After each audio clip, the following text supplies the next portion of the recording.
So, is the Ricoh GR3 worth as a travel camera? It's a 28 megapixel camera, which can crop into 50 and 71 millimeters. Okay. I think it's an 18 megapixel version. It does do 4K, but it's lousy. It's lousy on video. If you're going to do video, do it in 4K. Now, I got to make sure this stays on me. Okay. Got to make sure I'm in the picture. Anyway, let's go to a little slideshow. So I can get macros out of here. They're not that close, but I can zoom it in a little bit just to show you what it's like. It's a fixed focal length lens, but it can crop. Okay. And I'm just showing you at the 28 millimeter focal length. Good pictures. Sometimes with using the LCD screen, I don't have it in focus. You make sure that you focus it first before you take the shot. I get in a hurry, and so you miss the shot. But on the macro, it's okay. Look at even the bokeh behind it. This is like 3 inches, 4 inches away. So here's a far off shot at 28 millimeters. And those little bitty flowers are on that tree, and that's what I was taking pictures of. Great sharpness. I got it in aperture priority at f2.8. When you crop, I think it goes to a 4.5, something like that. Okay. Anyway, here's a macro view of the little purple flowers I like so much. And one of those too. I think they're called sunflowers. Correct me if I'm wrong. My famous cement post with rocks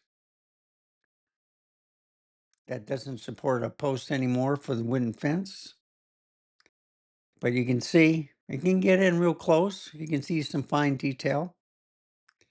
And then, of course, the 28 millimeters.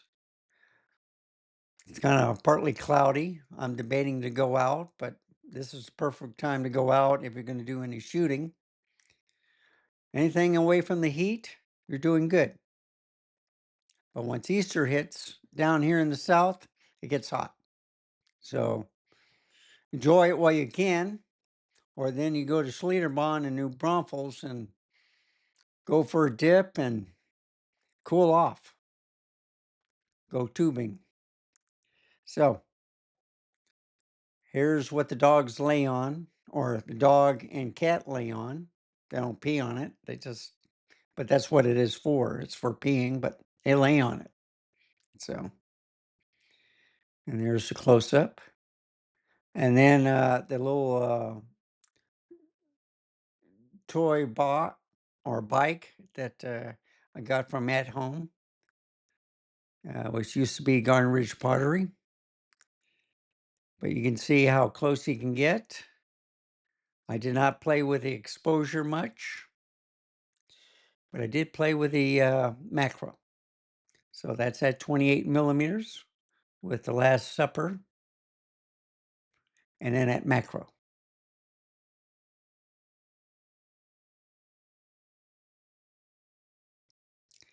And the same thing with here. Pretty good shots. You just have to deal with the exposure to bring up the, the darkness, whatever. Very easy to do on the camera. There's a little switch back here, and you just hit that, and it'll start doing your exposure real quick. There's Cliff from Cheers. I used to work for the post office, and I got this from uh, a fellow employee on my retirement. There's Cliff giving advice. And then I don't know what happened to the mail truck. But there's my father and mother-in-law. There's a dog. There's my little plaques I like having in the office. And then I did macro shots of it. Same thing with the car. I might have deleted those videos of the mail truck, or it might be later. But as you can see, I'm getting up real close to that painting, okay? This painting right here. And this is showing basically just the border of the painting. So you don't see the border, you see the whole painting. And this is the only camera I can see that can do that. I tried it with the Leica, and I think it's a little bit more than a 28 millimeter. Some say it's less. Me, I think it's a little bit more, but this one is pretty exact. And for 18 megapixels, that's good quality. You can even see the oil from the paint. A little gleam off of it.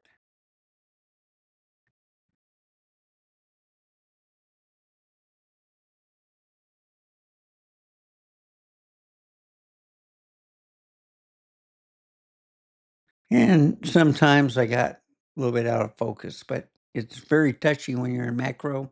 You got it just right, and then you got to hold steady. So you see, 28 millimeters. Then I got closer, as close as I could at 28 millimeters. And then that's the macro. So it's not much, all right, but still, it's pretty good. So there's Laura Croft, and that's the best I could do as a macro. Same thing with Snoopy. It looks better on macro because I'm closer. Notice that his nose is blurred, but I was focusing on the eye. Same thing with the flower.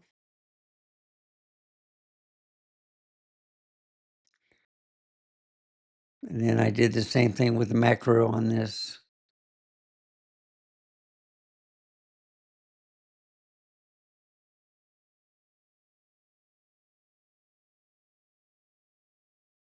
And then, of course, my cassette tapes from back in the 70s. Time has changed.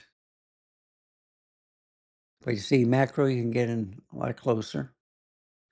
Now, 28, 50, 71 millimeters. And I thought I got one of a bird, but I guess I missed him. Same thing here, 71 millimeters, 50 millimeters, 28. I started playing with the exposure so I can bring it up, and that's without any zero exposure. So that's how dark it is outside. This is an APS-C camera, okay? It's not a 1-inch sensor. The reason why I'm doing this is there's a guy that's Jeff that's going to Turkey. He has a bad back, and I'm trying to show him that there's better options of point and shoots that can take pretty good pictures, but he wants his R6 24 megapixel camera with 3 good lenses. They're EF, they're 16 to 35. There's the, I think he has a 35 millimeter 1.4. I think the 16 to 35 is, I think it's an f2.8 is the one that he has. He said it was expensive. And then there's the, I talked to him for 70 to or 75 to 300 millimeter, the stabilized lens, the IS, not the version 1, 2, or 3. Okay. There's 4 versions of it. And he said his son has it, but he forgot that I mentioned it to him. And then a light bulb came up, and I said, "Oh, yeah, I forgot about that lens." So he was asking about what type of camera bag to bring with him. He loves his 70-200, but that's a big, heavy lens. And Peter Gregg gave an option. I found one that was stabilized at my local camera store, and it works great. That's the one with the two lens hoods on it, the plastic, and then the rubber collapsible one. So I got a tulip hard shell on the inside, and then the rubber collapsible, which is completely bayonet, completely around it. So I got double protection right there from the sun. The only thing with that lens is when you focus it, the lens turns. So the tulip isn't doing much, okay? But I have it on there for protection of the lens.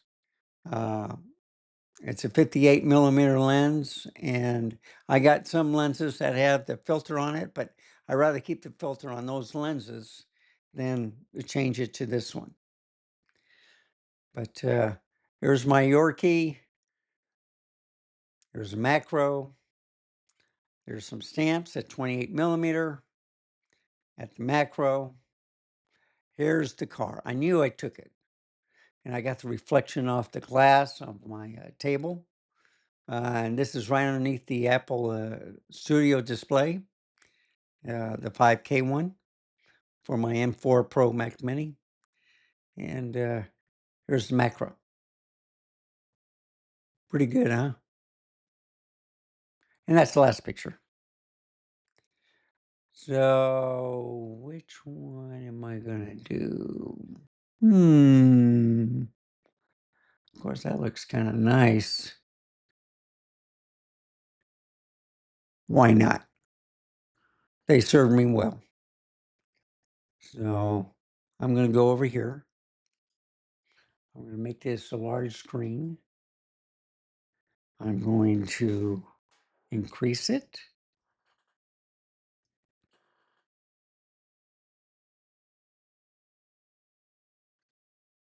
I'm wondering if I should do it something like this, or half and half. Yeah, something like that. I'll do it that way. Great camera. Very tiny. It's smaller than my hand. Okay.